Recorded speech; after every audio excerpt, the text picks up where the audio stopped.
Suicide Zen Forgiveness, the pod that shares the stories of those affected by suicide. Lost a loved one? Attempted it yourself? Did you know that when you share a burden, the load is lightened?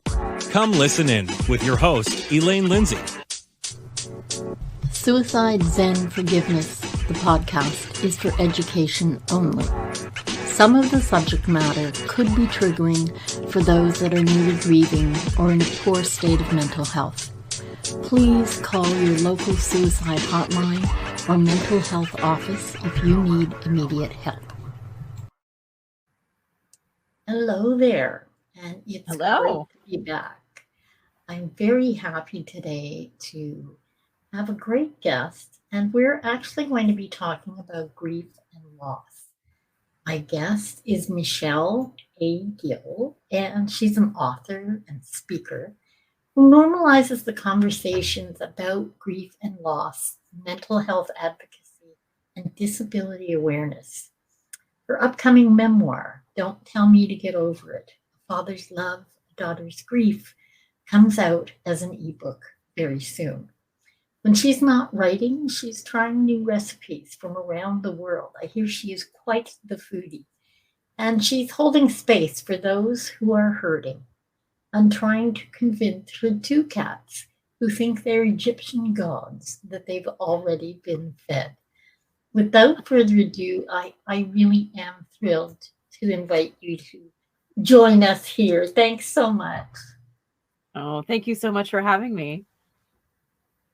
Well, it's just incredible. I did get to see one of the cats, so I'm quite happy about that. Always like to see our animal friends. Out of frame now. Don't see him now, but who knows? We may get a visit. We sometimes we sometimes get visits in the middle or at the end, and then my little dog will sometimes join in as well. So Michelle is called the Grief Curator, and I think that's a really interesting title. Because if you're not claiming to be an expert, you're not claiming to have all the answers, you're simply, I think, offering to me your hand to others out there. That's how that comes across. Well, that's excellent because that is how it should come across. I am not a therapist. I am not licensed for that. I simply hold space for people who have experienced a significant loss. And this loss could be the loss of a human being. It could be the loss of a pet. It could be the loss of a dream. It could be the loss of a job. It could be even the loss of a country. I simply hold space for those who are hurting. Often, especially in American and Western, certain pockets of Western society, our grief is not acknowledged. We're told, like the title of my book, to just get over it, because grief and loss make other people uncomfortable.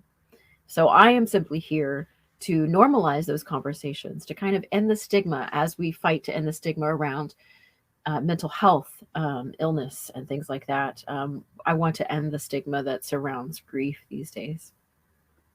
I think that's absolutely wonderful. And that's exactly why I invited you to be my guest, because an awful lot of what we do here at Suicide Zen Forgiveness is end the stigma, to take away the guilt and the shame and often in cases the embarrassment for people who feel those around them are about done with their grief, and they ought to be as well, which can be really hard when you're one that's left behind, whether that's a human or a pet, or, as you say, loss of a job or country or relationship.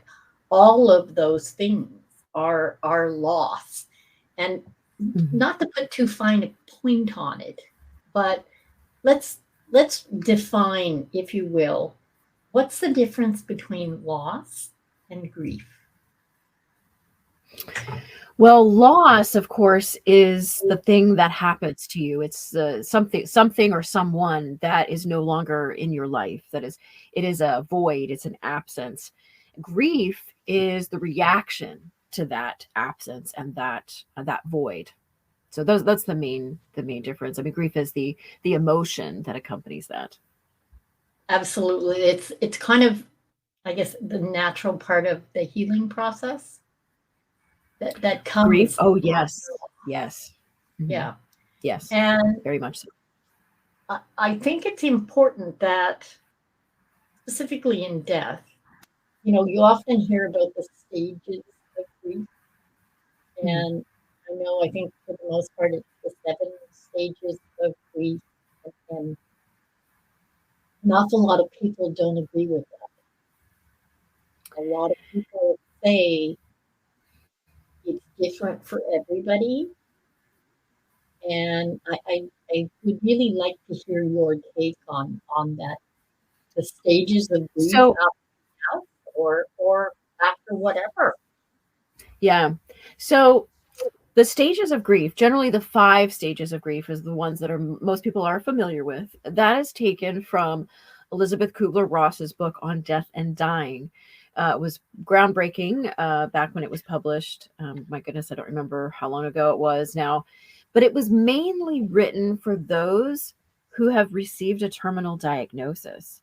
It was to help somebody who is in the act of dying to go through stages of, okay, I have this diagnosis now.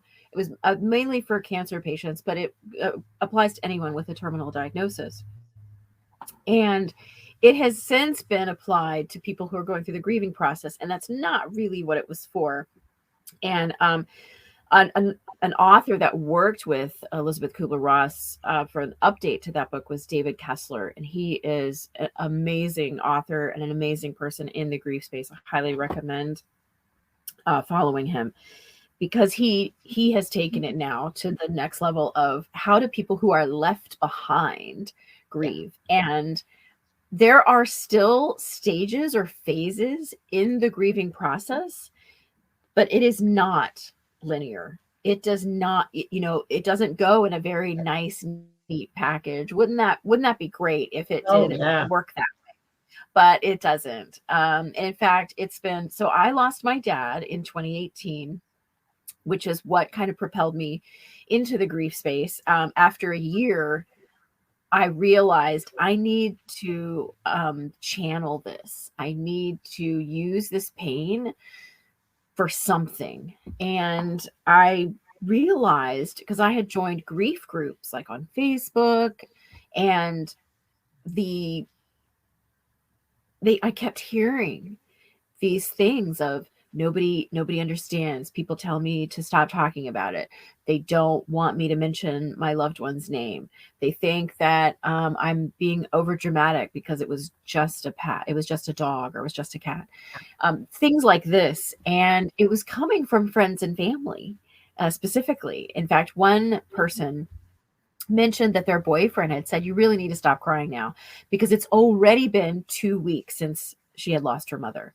And I was, of course, I'm in there typing away going, "Oh, 2 weeks? Hello, I'm still crying, and it's been 4 years now." And so this idea that grief has an expiration date. And I'm going to say something a little controversial. The American Psychological Society or Association came out with this new disorder definition, and it's called prolonged grief disorder. Now, the issue I have with this is that the timeline is 6 months after a loss. No. Okay. So as somebody who is in the process of still grieving her father, I'm like, 6 months is nothing when you compare that to how many years, and I'm going to make myself cry, how many years we had together. So I was appalled, but I was like, okay, I'm not trained. Maybe I'm missing something. So I talked to several different therapists that clinical therapists who actually see patients, and some who are actually in the grief space. And I said, what do you think about this? And I got a lot of eye rolls. And basically they said, no, this is BS. And some of the reason why it was done was so that insurance companies would cover, I guess, the therapy that you might want when you're going through the grieving process. And I was like, something okay, is I better sort than of get nothing. that. But we are already fighting against a stigma around grief. This makes it worse because now you're stick a label on it that it's a disorder. No, it's not. It is natural. It is normal to grieve a loss. And now I will say that there may get to a point where it really affects your how you live your day to day. Okay, well then you need to go. I mean, I went and saw a therapist a year, almost to the day that my father passed. I had been in therapy before. I believe in therapy. And at that point I said, I need to go for a tune-up because I can't cope. I feel like this isn't getting any better. And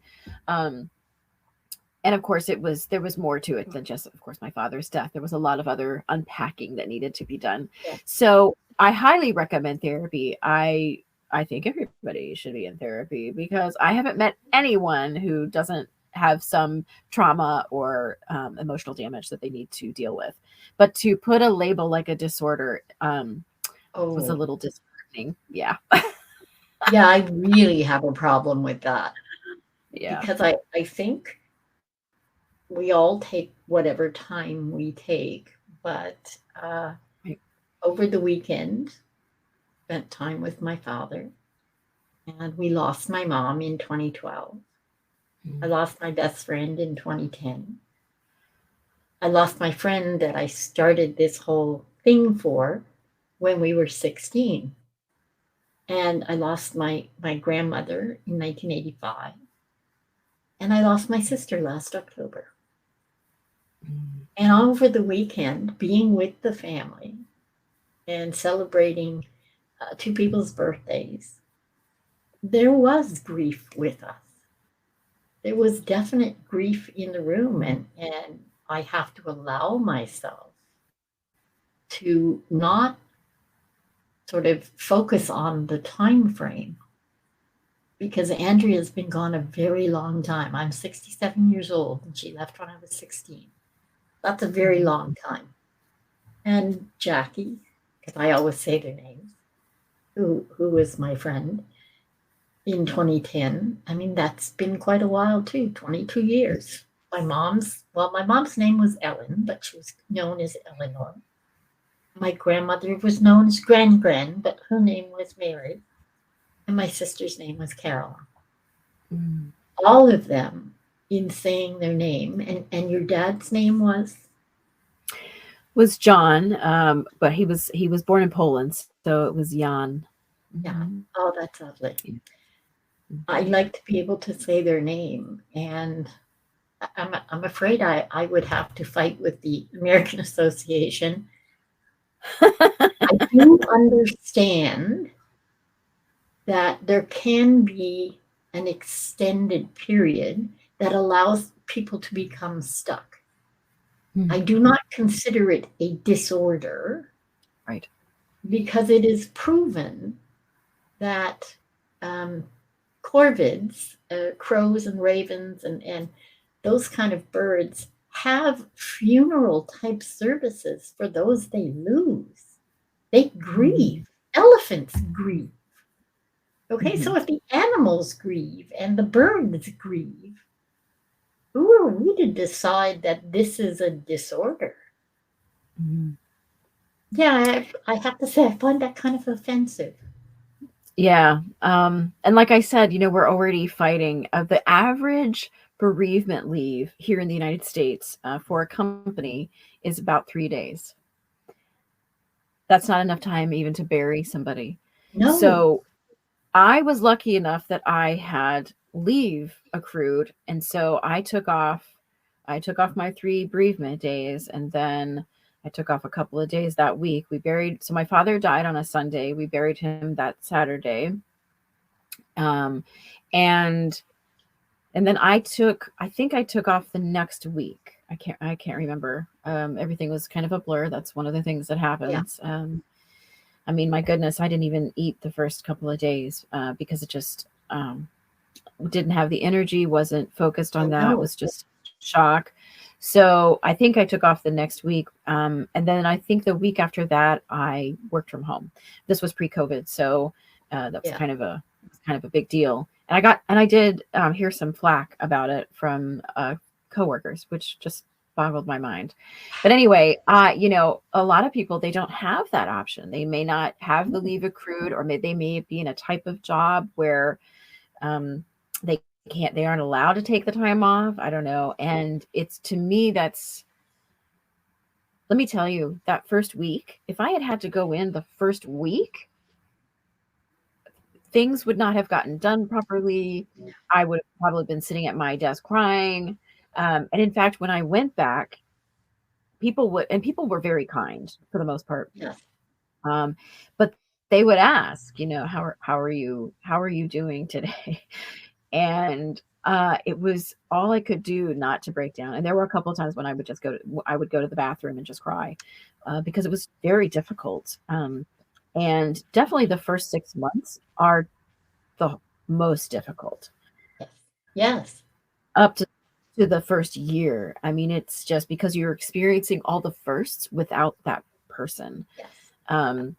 And yeah. And, you know, I can only imagine, since you work with talking about suicide, I mean, all loss the grief has some similar components. Yes.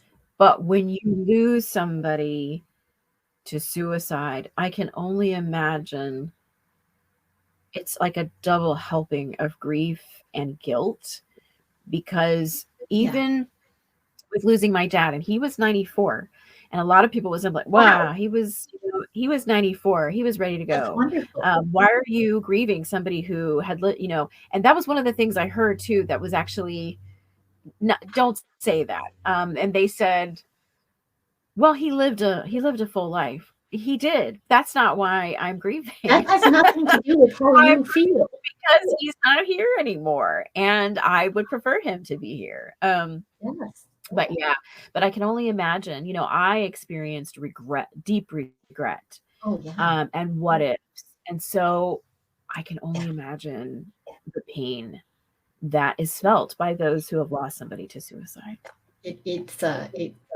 There are those added burdens, the added questions of, well, what if, like, what did I miss? How did I not? In my case, I put down the phone, I dialed the number, and just as it started to ring, I put it down because it was New Year's Eve, and I was terrified I was going to wake up her aunt and uncle that she was kind of babysitting, and that tormented me forever. What if? So yeah, it is kind of an additional burden that you have. But the one thing I will say this. Oh, go ahead. I was just saying, just the one thing I figured out, when we lose someone, all of the funeral and the reception and all of that, it's not about them going. It's about us being left behind. Yes. Yeah. And that's a really, really important distinction, to understand that those trappings are for us that are still here. Yes. And I think that there is a quote about that, about the funerals being for the living, not the dead.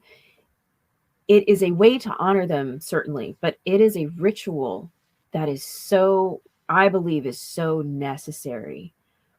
One of the things, and I talk about it in my book because it was there was a little bit of a funny story about it, but at the actual burial, I said, I want to be able to put dirt on top of the casket, and I want you to lower it while we're there, for two reasons. One, I really trusted the cemetery people. They were absolutely fantastic. But I wanted to make sure, that the casket goes in and everything, because you hear stories. But mostly it was that act of seeing it being lowered, like the end. I really needed that. Now, my sisters thought that was over dramatic, and they didn't see a need for it. But for me, I was like, I need to do this for myself. You needed closure. Yes. Yeah. That's why I think it's, so in my tradition, so I was raised Catholic, we have the wake before the funeral, or sometimes called a viewing in other cultures. And I think that too is necessary. At least it's necessary for me to see, okay, here they are. This was not an illusion of my mind. This actually happened. Yes. Here's their body. They're not really there. That was one of the things that really stuck out to me, was being like, he's not there. That personality, the soul, it's gone. It's gone. And it's really important. I understand people who think that viewings are a little morbid. If you can't handle it, then that's fine. But don't take that away from people who need that closure. Absolutely. It's such a good point that you brought up, Michelle, because Andrea was Jewish. Mm. Andrea had to be buried before sundown that day. And there isn't viewing in the Jewish religion. Mm-hmm. And for the 5 of us, 4 of whom were Catholic, 1 who was Protestant, it left us undone. Not only had we been jolted out of our lives by this shock, but we were totally undone, because what we had known, and not that any of us had been to many funerals. A boy that I went to school with, his sister died of cancer in grade 6. So there was a funeral, and there was one family funeral. So it's not like it was an often thing. But not having that wake, I'm Scots-Irish, so that's a really big deal. The wake part and the celebrating the life of the person that you have now lost. So not having those things left a big hole in the fabric of those rituals. And it took a really long time to understand why that was important. Now, something that, thank God, you didn't have to go through with your dad, it was pre-COVID. The people in the first year of COVID was heartbreaking, because my girlfriend, who was one of our friends with Andrea, we're still friends, Marnie's sister died, and we had to wait a few months before we could even have the mass, because in times of COVID, you couldn't have anybody come to the funeral. And for my sister last October, it was much smaller, but we were able to have a wake and have at the funeral home. All her friends came, and everyone got to come and say their piece. My sister was cremated, so we didn't actually have a viewing. But her friends all brought. It's now in the States, so you'll probably know what I'm talking about. A Tim Hortons coffee. Oh yeah. My sister and her friends did a lot of volunteer work in old folks' homes, and they would go in and help ladies with their hair and makeup, and play games and sing and do whatever. But they were very much into their coffee.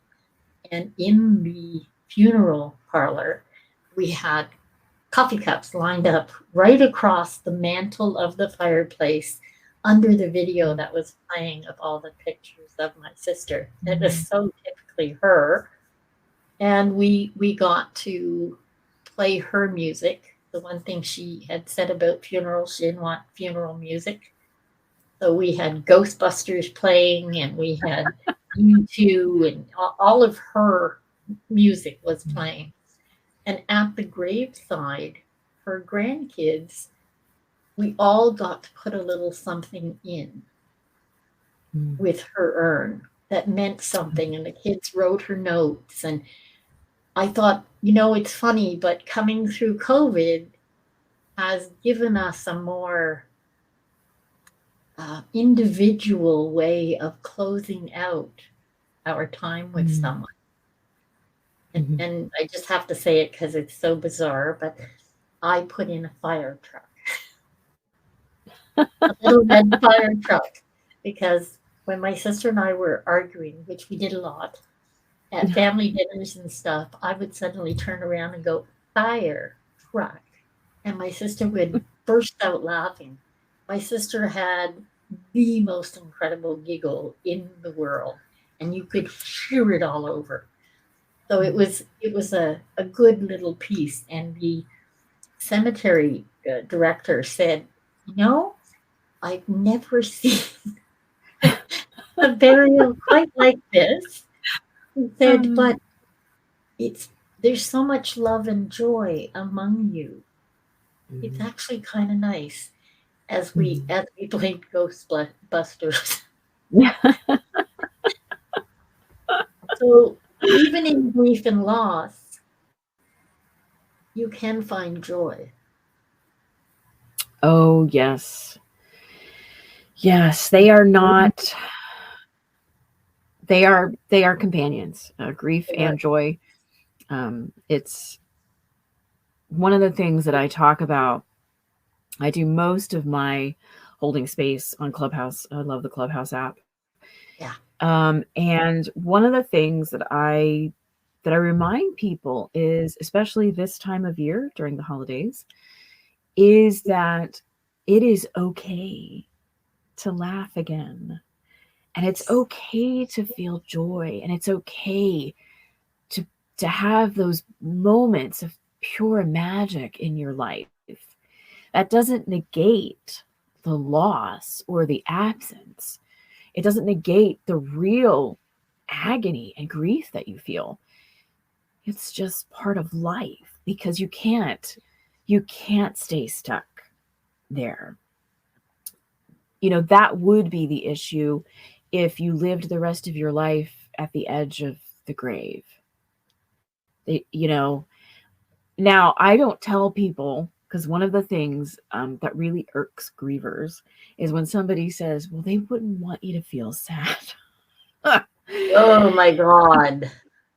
Yeah. My first response is, like hell, I do want you to feel sad when I'm gone. I know my mother did. My mother wanted us all to be sad because she wasn't there. That sadness is a natural reaction to losing something that was hopefully beautiful. Yes. Although I also hold space for people who have very complicated grief, because the person that died was not an upstanding citizen, let's say.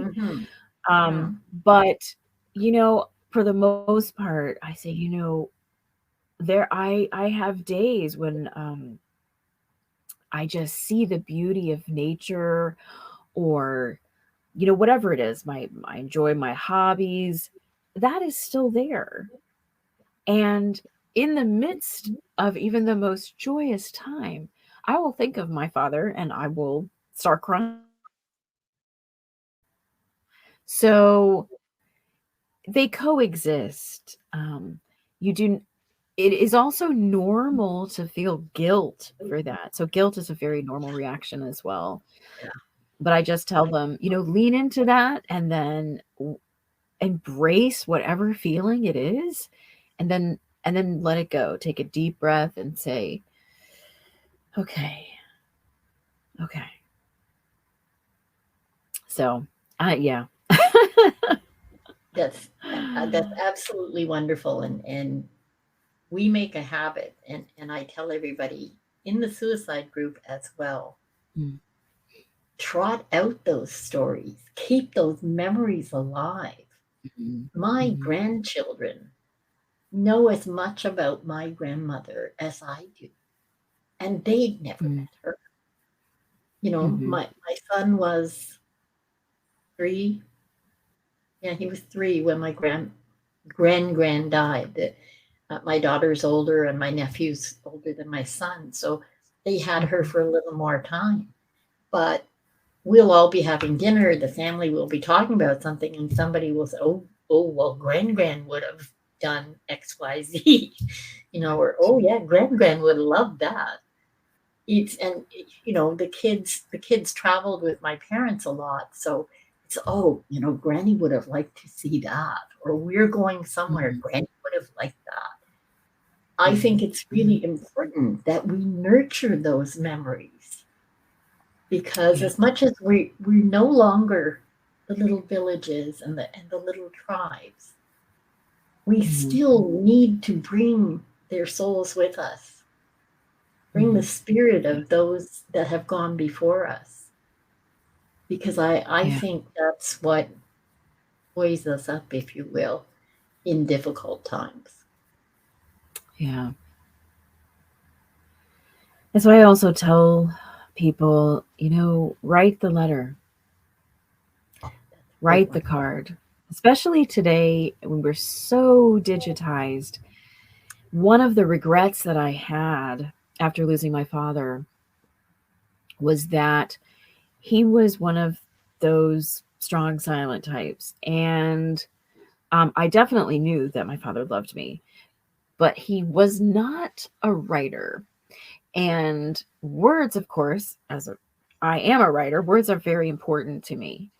And it just really was very painful to realize that I don't have very much in terms of tangible physical signs, in terms of like letters and things like that. And people will tell me like, oh yeah, and I have letters from my father or my mother or my aunt, my beloved aunt, and it's so nice to be able to go back and read those. And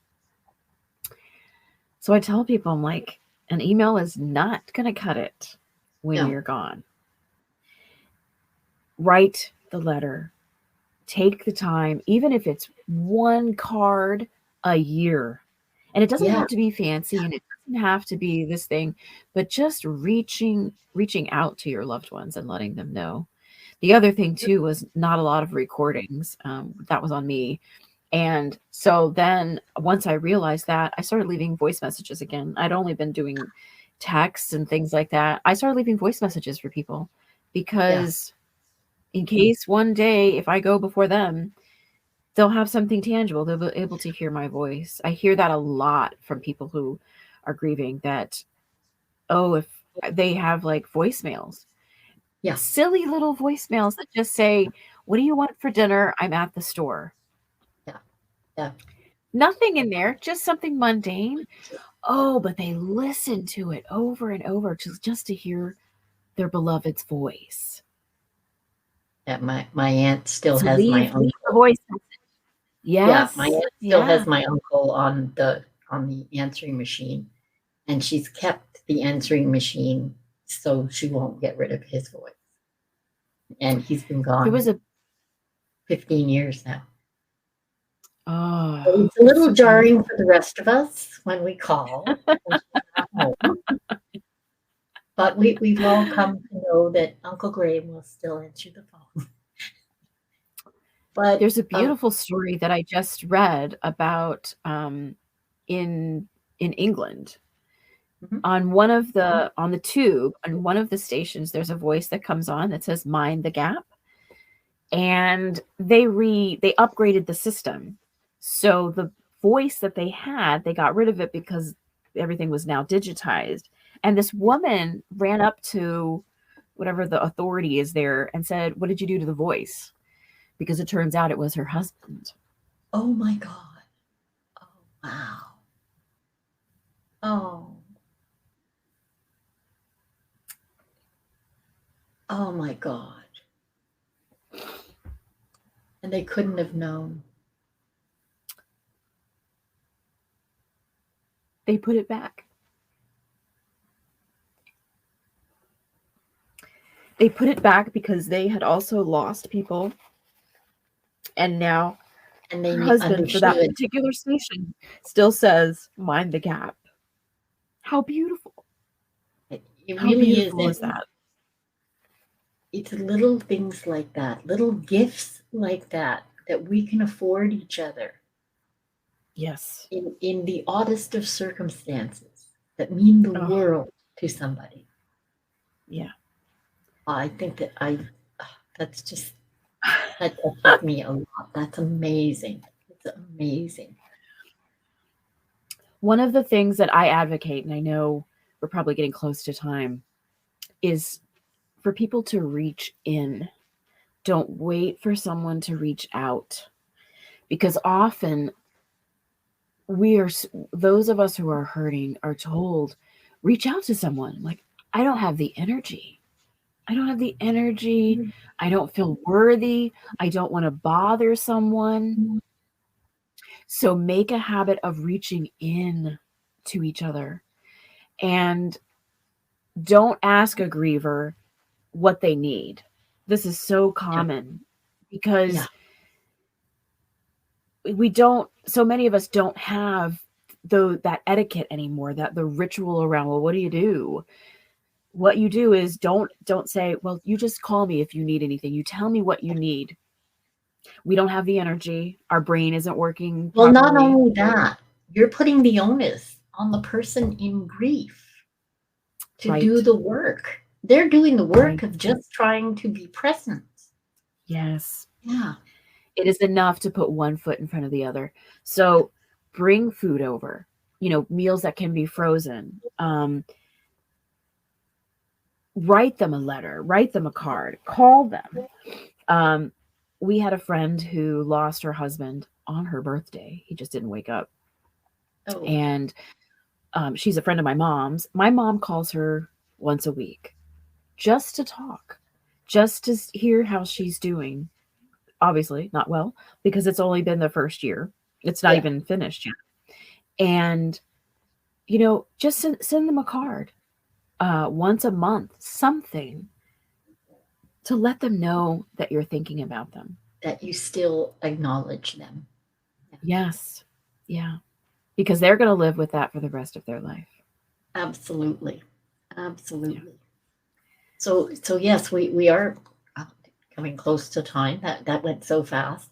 Well, I'm going to ask you, why don't you leave the audience, because I think this is probably definitely in your wheelhouse, but what are a couple of healthy ways to deal with your grief?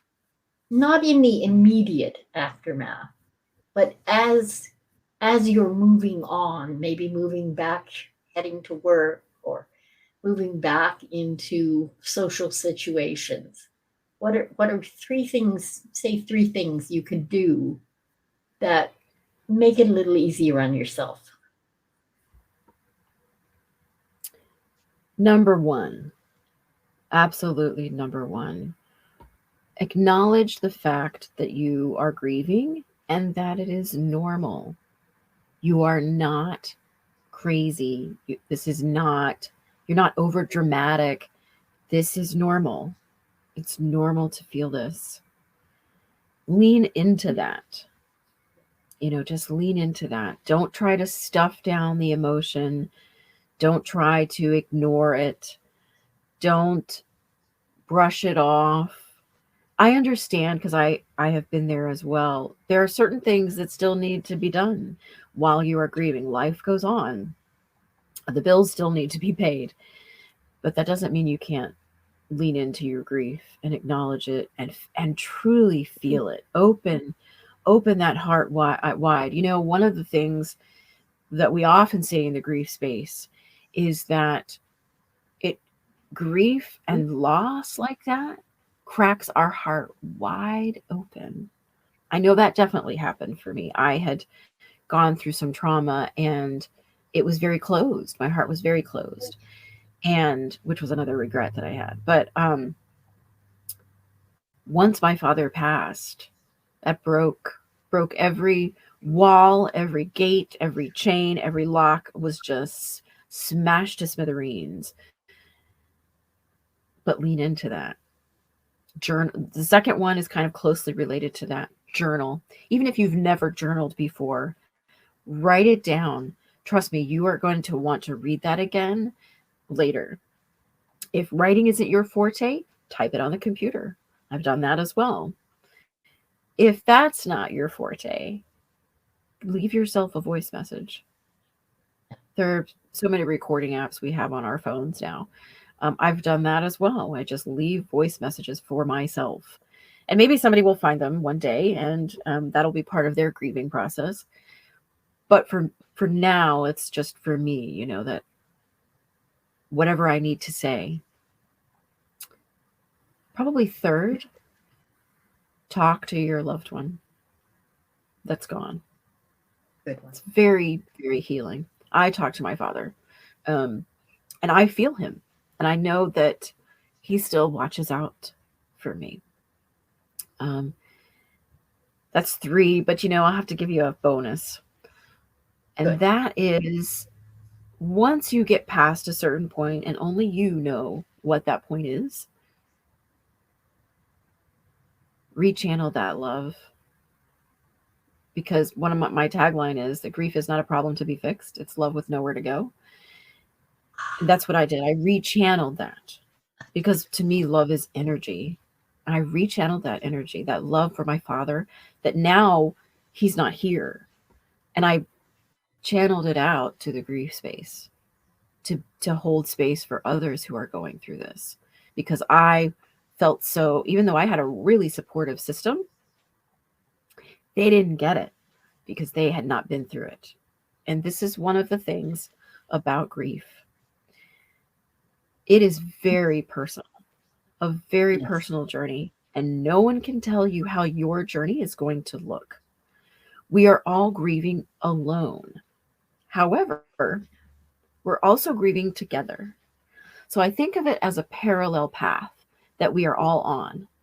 We will see different landscapes. We will encounter different people or different creatures. Thank you but for we're listening. all kind of holding hands, walking this parallel path. It just happens to be very specific to us.